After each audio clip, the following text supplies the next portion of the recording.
Olá, bom dia! No ar mais um Boca no Trombone, o seu espaço de consultorias jurídicas e opinião, aqui na nossa Band TV. Muito obrigado para você que sempre se liga no nosso conteúdo jurídico, as mais de 10 áreas que o Boca no Trombone atende, interage, traz assuntos, tira dúvidas e você participa à vontade nas nossas transmissões aqui da Band TV, também da rádio e lá nas redes sociais. Olha só, pega o seu celular, abre a sua câmera e utiliza o QR Code que está na tela. Vai lá, te inscreve agora, não perca tempo. Vai lá no nosso canal do YouTube, no @programa Boca no Trombone e vem com a gente curtir todo o nosso conteúdo. Olha, na edição desse domingo, olha só o time que está comigo. Sim, a pauta é Direito Tributário. E estão nessa edição a doutora Carolina Brasil, a doutora Cristiane Demarque, a doutora Luciana Pereira da Costa e a doutora Tayla Teleken. Olha só que maravilha, hein? Deixa eu dar as boas-vindas ao time, né? Porque vamos falar muito sobre tributos. E primeiro com ela, a doutora Luciana. Alegria, muito obrigado por reunir essas experts aqui no direito dos tributos, né? Trazer muitos assuntos aqui com a gente. Obrigado, bom dia. Muito bom dia à nossa audiência também. É uma alegria enorme a gente poder contar com amigas tão competentes e podendo fazer um programa tão informativo quanto esse. Sempre eu digo, né, a área tributária tem que fazer parte das conversas para que a gente tenha uma sociedade mais consciente sobre tudo que acontece. Então, estamos aqui para cumprir nossa missão, Solano. Bora lá, então. Deixa eu dar as boas-vindas à doutora Carolina Brasil. Doutora Carolina, seja muito bem-vinda ao Boca no Trombone aqui da TV Bandeirantes. Bom dia. Olá, Solano, bom dia. É uma alegria estar aqui com vocês no programa Boca no Trombone novamente, falando um pouquinho de tributário, uma pauta que está aí no nosso dia a dia, que no Brasil tá super quente, tá cheia de novidades, e a alegria de estar com as minhas amigas, as minhas advogadas tributaristas queridas, a Luciana, a Tayla e a Cris. Muito bom estar com vocês. Doutora Carolina, sócia fundadora do Brasil Vasques Advogados, especialista em Direito Tributário e Gestão de Tributos pela USP, mestranda em Direito Tributário pela PUC Paulista, pesquisadora do Grupo de Extensão Mulheres, Tributação e Políticas Públicas da USP e presidente do Mulheres no Tributário. Também conosco a doutora Cristiane Demarque. Doutora Cristiane, seja bem-vinda a essa edição do Boca no Trombone. Bom dia. Bom dia, Solano. Bom dia a todos. Eu fico também muito feliz de estar presente aqui com o convite da minha amiga querida, a Luciana, e estar com a Tayla e com a Carolina. Eu estou bem satisfeita, estou bem contente e agradeço muito por estar aqui. A gente que agradece. Doutora Cristiane, advogada tributarista, especialista em Direito Tributário pela FGV e em Gestão de Tributos pela PUC, aqui do Rio Grande do Sul, e mestra em Direito pela PUC Gaúcha. E também conosco, completando o nosso time aqui, a doutora Tayla Teleken. Doutora Tayla, seja bem-vinda, bom dia. Olá, Solano, bom dia. Muito obrigada pelo convite, a doutora Luciana. Obrigada a Cris também e a Carol Brasil, que estão aqui conosco hoje. Obrigada a todos os ouvintes, os telespectadores. Esperamos contribuir bastante hoje. Acho que essa pauta tributária ela é fundamental, principalmente nesse momento. E a gente tem falado muito sobre cidadania fiscal, né? E o quanto é importante todos nós participarmos de alguma forma nesse momento tão importante para o nosso país, participar e ter conhecimento sobre toda essa parte fiscal e tributária. Então, esperamos poder contribuir hoje. Certamente. Doutora Tayla, consultora tributária, advogada e contadora, mestranda em Direito Tributário Internacional pelo IBDT. Bom, então, bora lá. Vamos falar bastante sobre, primeiro tema de hoje, a reforma tributária. Doutora Carolina Brasil, qual a sua avaliação geral sobre a reforma e suas mudanças nos tributos sobre o consumo aqui no país, doutora? Solano, a reforma tributária do consumo é debatida há décadas no Brasil. O sistema tributário brasileiro atual do consumo é um sistema tributário complexo e é unânime que essa complexidade ela afasta investimentos e ela atrapalha o desenvolvimento do nosso país. Porém, há décadas a reforma é debatida e apenas no ano passado que nós tivemos a concretização dessa reforma. A Emenda Constitucional 132, ela alterou o sistema tributário do consumo no final de 2023 e esse ano nós tivemos sancionada a primeira lei que regulamenta essas mudanças constitucionais, a Lei Complementar 214. O ponto é que é fato que é preciso construir um sistema tributário simples, transparente, que atrai investimentos estrangeiros, que crie um ambiente de negócios seguro e positivo no nosso país. Porém, a regulamentação da reforma tributária nos traz algumas preocupações, como a questão da fiscalização, a questão do contencioso. Existem estudos que provam que o contencioso irá aumentar e é preciso acabar com essa cultura do litígio para construir um ambiente tributário seguro. Então, tem pontos que nos causam preocupação. A grande mudança, ela consiste na mudança do PIS e da COFINS federais e CBS, e do IBS, do ICMS e do ISS se transformando em IBS, ICMS estadual e ISS municipal se transformando em IBS, IPI reduzido a alíquota zero, e também teremos o imposto seletivo que terá sua incidência em produtos específicos nocivos à saúde ou ao meio ambiente. Basicamente é essa mudança. Eu acredito que é positivo trazer um imposto sobre o valor agregado, como muitos países do mundo já tributam, porém existem pontos que são necessária melhoria para que se faça um sistema tributário justo. Tá certo. Deixa eu ir com a doutora Cristiane Demarque. Como que a senhora vê a substituição de tributos PIS, COFINS, ICMS e ICS pela CBS e IBS? A doutora Carolina estava falando, né? Quais são os principais impactos para as empresas e para a economia no país, doutora? Então, a substituição do PIS e da COFINS, ICMS e ISS pela CBS, que é de competência federal, e aí o IBS, que vai ser de competência dos estados e dos municípios, ela realmente gera uma mudança significativa e profunda no nosso sistema tributário. Tá? E a gente tem hoje um sistema complexo, confuso, com muitas normativas. O ICMS, cada estado tem uma legislação diferente, cada município tem uma legislação diferente do ISS, e isso gera alto custo para as empresas, além de muita judicialização, muito contencioso. Então, assim, com esse novo modelo do IVA dual, então, que é o CBS e IBS, e terá o imposto seletivo, é claro, né? O IPI ele vai permanecer somente para a Zona Franca de Manaus. O que se visa? Se visa uma simplificação tributária, um menor custo para as empresas na operacionalização do pagamento de tributos, além de poder ter um aproveitamento de créditos mais fácil e consistente. Sim. Então, ele visa a questão da não cumulatividade plena. Hoje a gente tem tributos não cumulativos, mas a gente não tem uma não cumulatividade plena. E essa reforma visa a não cumulatividade plena e esse aproveitamento de créditos de uma forma mais rápida e mais consistente. Então, assim, o que daria para elencar como questões benéficas da reforma? A simplificação do sistema tributário, a redução dos litígios, essa melhoria na gestão, a melhoria na arrecadação dos tributos, já que vai ter uma simplificação de tributos, né? E o que também são os desafios que dá para visualizar bastante? A questão da adaptação tecnológica, são desafios, sim, né? Sim. Grandes, a questão dos custos de transição e também alguns setores a gente já verifica que vai ter um aumento de tributação, como o setor de serviços. Perfeito. Então, assim, a gente vai ter um regime de transição até 2033, e aí tem que ter bastante planejamento. Vamos lá, vamos planejar. Doutora Luciana, em relação à criação do IS, o Imposto Seletivo, né, sobre os produtos prejudiciais à saúde e meio ambiente, como é que a senhora acredita que essa medida pode impactar tanto o mercado quanto a sociedade? Então, Solano, vai impactar bastante. Eu vou começar questionando quem vai dizer o que faz bem ou mal à saúde e ao meio ambiente. Vamos trazer um exemplo aqui, né? Por exemplo, extração mineral.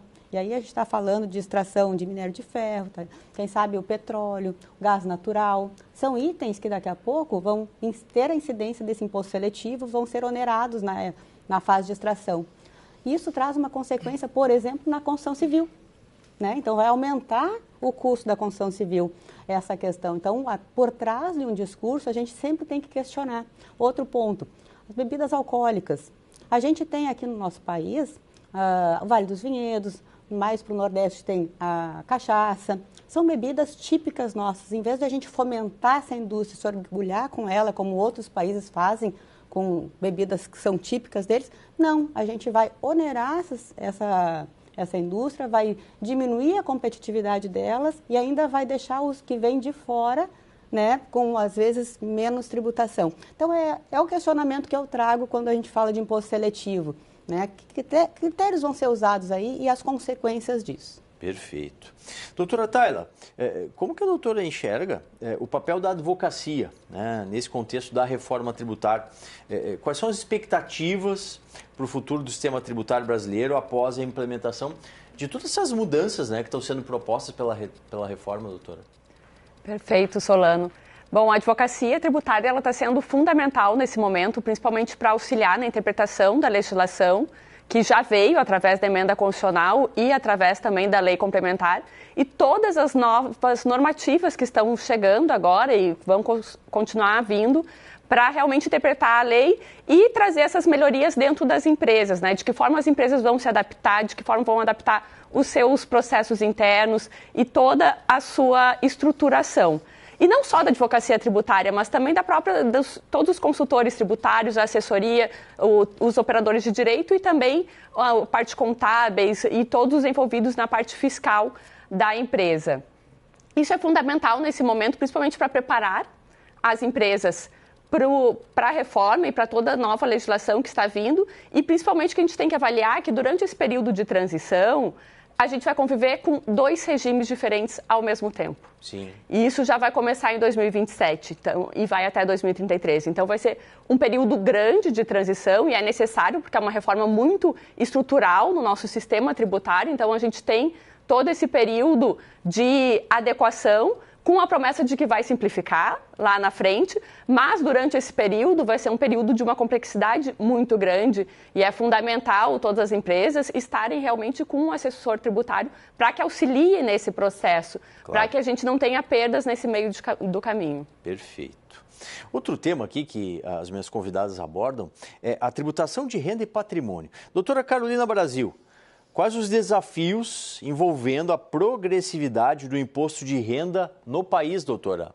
Solano, nós temos como recomendação da OCDE e a maioria dos países desenvolvidos tributam mais a renda do que o consumo, mais a renda e o patrimônio do que o consumo, porque quando nós trazemos uma tributação progressiva, ou seja, com alíquotas progressivas, nós conseguimos trazer justiça tributária. E a justiça tributária, inclusive, é um dos novos princípios constitucionais que estão positivados no nosso artigo 145, parágrafo 3º da nossa Constituição, estando lá a justiça tributária. Então, para construir um sistema tributário justo, eu preciso de um sistema tributário progressivo e também desonerar a tributação do consumo. Atualmente, o Brasil ele tributa mais o consumo do que a renda, indo ao contrário dos outros países do mundo que buscam justiça tributária. Esse é um ponto. Então, a reforma da renda, ela é necessária, tanto na pessoa física quanto na pessoa jurídica. Atualmente, sim, nós temos aí o debate da isenção do imposto de renda até R$5.000.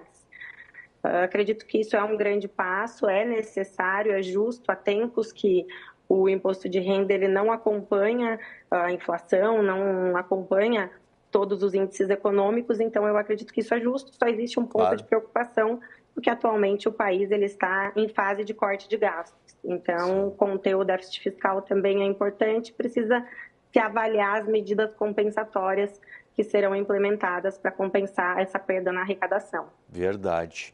Doutora Cristiane, falando sobre a tributação de lucros e dividendos, como que ela pode impactar o ambiente de negócios e investimentos aqui no país? Então, essa é uma questão sensível, né, que vem gerado muito debate, porque a isenção de lucros e dividendos para pessoas físicas, ela vem de uma lei ordinária, a Lei 9249 de 95, tá? Então, desde 95 que não se paga imposto de renda sobre lucros e dividendos. Quando isso gera muito debate, o pagamento, por quê? Porque isso é uma medida estratégica também, né? É uma medida que gera investimentos e o foco, muitas vezes, é o seguinte: como que a gente pode fazer mais uma justiça tributária maior, não ter tanta distorção fiscal, porque muitos usam essa isenção como uma forma também de planejamento para pagar menos tributo na pessoa física. Verdade. Ocorre que não temos como pensar em começar a tributar lucros e dividendos sem pensar também numa reforma ampla do imposto de renda. Por quê? Porque a empresa ela já paga imposto de renda e contribuição social alta. Então, assim, não é que não há pagamento de lucros e dividendos, é que há um pagamento pela pessoa jurídica. Então, assim, antes de se pensar em tributar, tem que se pensar numa reforma ampla do imposto de renda, se quiser garantir uma distribuição mais equitativa, uma justiça fiscal, corrigir distorções. Até porque muitos países, por exemplo, eles usam essa questão de tributar dividendos, porque muitos países, como Estados Unidos, Canadá, eles tributam dividendos, ainda que numa alíquota menor. Mas a gente tem que visualizar as especificidades do nosso país. E isso pode também tributar dividendos assim, sem uma reforma ampla do imposto de renda, pode inclusive assustar investidores, diminuir o investimento na própria empresa, né? Então, assim, é um debate que tem que ser bem estudado. Verdade. Doutora Luciana, alternativa viável para a tributação sobre grandes fortunas existe? E ainda, como que a experiência internacional pode servir de exemplo aqui para o Brasil, doutora? Então, quando a gente fala sobre tributação sobre grandes fortunas, eu volto novamente àquela nossa, né, o que eu digo sempre, a gente tem que questionar. Grandes fortunas, vamos tributar os super ricos, né? Então parece muito justo isso, claro. Mas de quem exatamente a gente está falando? A gente, em outro programa, a gente tratou sobre isso. A gente conversou e entendeu que a gente está falando aqui de fundos, por exemplo, de aposentadoria. A gente está falando de vários fundos de investimento podem fazer isso. Grandes fortunas são o que fazem também a economia se movimentar. Quando grandes empresas vêm para cá, movimenta a economia, movimenta todo o resto. Então, a gente tem que deixar esse primeiro momento de olhar só a manchete e pensar sobre o que está por trás. Uma alternativa viável para isso seria o nosso país realmente enfrentar a questão do gasto público. A gente está ouvindo todo momento que só aumenta o gasto público, né, que o governo está entendendo que gasto é vida, que é investimento, e a gente está precisando pagar a conta. Só que a conta vem para a sociedade. E só tributar, a solução não está só em tributar mais. A solução tem que passar por responsabilidade fiscal, tem que passar por desburocratização, por diminuição da máquina pública, por maior liberdade econômica para aumentar a competitividade das empresas, das pessoas, da sociedade e assim melhorar toda a economia. Verdade. Doutora Tayla, e o impacto prático, né, das discussões judiciais sobre ITCMD na arrecadação dos estados brasileiros, doutora? Bom, Solano, o ITCMD ele é o Imposto, Transmissão, Causa-Mortes e Doação. Na prática, a gente tem aqui dois impostos dentro do mesmo, porque um é o imposto de transmissão causa-mortes, ou seja, quando alguém falece, toda a transmissão de bens do falecido para os seus herdeiros tem um imposto que vai incidir nesse momento, e o outro é o imposto quando uma pessoa faz uma doação para outra ou uma empresa faz a doação, acaba incidindo também o imposto, o mesmo ITCD sobre a doação. Até então, esse é um imposto estadual e até então cada estado tinha a sua regulamentação, a sua legislação, prevendo muitas vezes alíquotas completamente diferentes para uma situação ou para outra. Isso permitia diversos tipos de planejamento tributário, de onde fazer o inventário, por exemplo, de um falecido, que poderia eventualmente escolher um estado que tem uma tributação melhor, mais favorecida, ou seja, que a alíquota é menor do ITCD, assim como permitia também muitas discussões a respeito de qual vai ser a base de cálculo, qual é o valor do patrimônio, como a gente vai chegar nesse valor, porque uma coisa é quando a gente está falando de dinheiro, outra coisa é quando a gente está falando de ações da Bolsa, por exemplo, que tem um valor. Outra coisa diferente é quando falo em imóvel, qual é o valor do imóvel? É o valor de venda? É o valor que está na declaração do imposto de renda? Qual é esse valor? Então, isso gerava muitas discussões. Por isso, o ITCD ele veio também na emenda constitucional 132, que é a reforma tributária, a emenda da reforma tributária sobre consumo, também previu o ITCD lá, assim como na lei complementar. E o objetivo é reduzir um pouco as discussões a respeito disso, porque agora a gente tem uma legislação federal. Agora a gente vai dar aquela paradinha, para tomar uma aguinha e já retorna com mais programa especial, é o Direito Tributário, na edição de hoje aqui no nosso Boca do Trombone.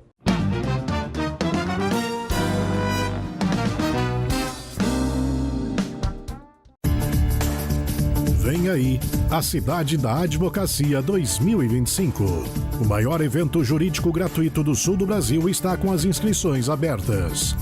De 5 a 9 de agosto, o Cais Embarcadeiro receberá 5 dias de palestras com grandes nomes do direito.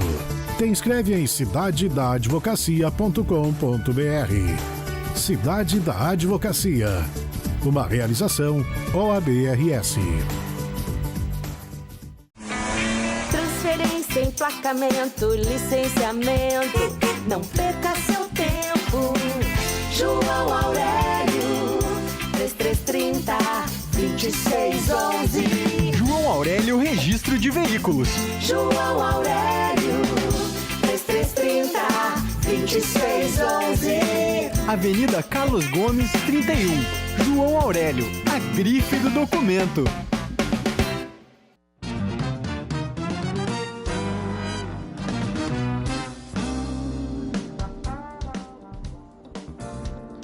De volta com o Boca, na manhã do seu domingo. Participe, interaja. A gente já fica agradecendo a sua participação sempre aqui no Boca no Trombone, pelo WhatsApp, pelas redes sociais. Olha, aproveite, abra a câmera aí do seu celular, use o QR Code que está na tela, vem te inscrever agora, não perca tempo não. Te inscreve no nosso canal lá do YouTube. Programa de hoje, especial, especialíssimo. Estamos recebendo aqui as meninas do Mulheres no Tributário, falando muito sobre direito tributário. Doutora Carolina Brasil, vamos falar sobre transação tributária. Quais são os principais avanços da transação tributária que traz para o cenário brasileiro, doutora? A transação tributária é um dos métodos alternativos para a solução de conflito, que tem se mostrado uma relação ganha-ganha, ganha o fisco e ganha o contribuinte. Os métodos alternativos, eles trazem soluções cooperativas entre o fisco e o contribuinte. E vamos agora com a doutora Cristiane Demarque para falar, doutora, como que a transação tributária pode ajudar a reduzir o contencioso tributário, tanto no âmbito administrativo quanto no judicial. Então, Solano, a transação tributária ela foi instituída pela Lei 13.988 de 2020 e ela realmente visa essa cooperação entre o fisco e o contribuinte, a fim de reduzir litígios, suspender até execuções fiscais, suspender demais penhoras e problemas que uma execução fiscal causa para o contribuinte. Tá? Então, no que ela consiste na prática? Ela dá muitas alternativas de redução, uma redução significativa de multas, juros e encargos legais, tá? Um prazo mais alongado para pagamento, muito maior do que parcelamentos ordinários, e inclusive ela aceita, muitas transações aceitam a utilização de crédito de prejuízo fiscal para bater a dívida. Utiliza também até precatórios federais para pagamento de saldo devedor das transações. Então, assim, tanto a transação individual como a transação por adesão, ela tem essa questão de tu estar cooperando com o ente. Então, fazenda e contribuinte estão tendo um acordo e vantagens mútuas. Sim. E para a Fazenda Nacional, principalmente, créditos irrecuperáveis e de difícil recuperação é um instrumento muito importante para a Fazenda, para a arrecadação. Perfeito. Doutora Luciana, existem preocupações em relação à segurança jurídica para os contribuintes que acabam aderindo à transação tributária? O que pode ser melhorado nesse sentido, doutora? Verdade, Solano. Existe preocupação, sim, quanto à segurança jurídica, quanto à estabilidade dos acordos firmados. Ainda os contribuintes precisam ter uma justa, vamos dizer assim, expectativa de que realmente não vai mudar. Mudanças posteriores de legislação, alteração na jurisprudência, entendimentos judiciais em acordos já firmados, são pontos que trazem insegurança e instabilidade nesse tipo de situação. Mas temos que trabalhar para isso. Como as minhas colegas anteriores já disseram, é uma ferramenta muito importante, né? Traz um outro patamar de conversa do contribuinte com o fisco, deixando aquela ideia de o fisco, né, só querer cobrar, então aproximando melhor. É uma ferramenta importante, mas ela precisa ainda ser lapidada em termos de segurança e estabilidade. Perfeito. Doutora Tayla, para a gente fechar aqui então o tema da transação tributária, quais os critérios mais relevantes utilizados pela Procuradoria-Geral da Fazenda Nacional para aceitar propostas de transação tributária, doutora?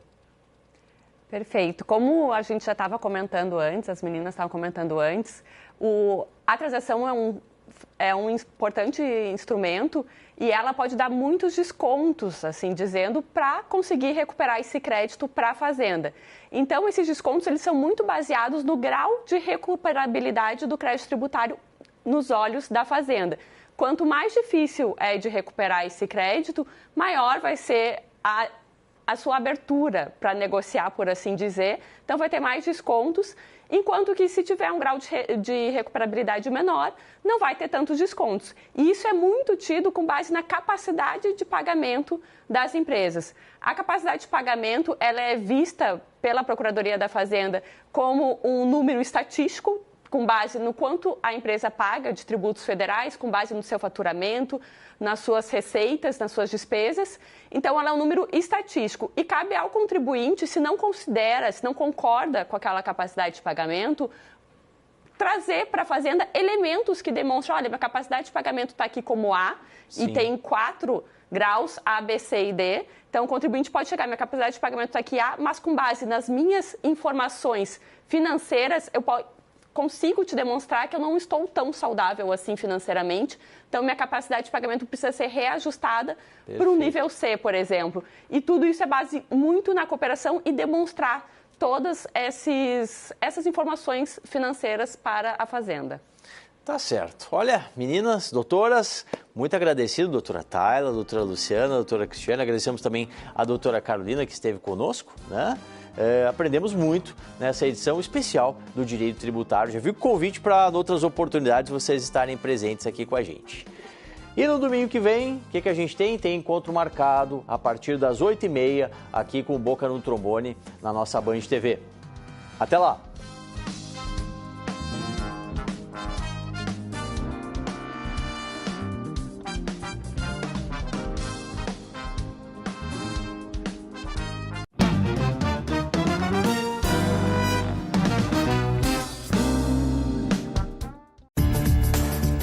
Vem aí a Cidade da Advocacia 2025.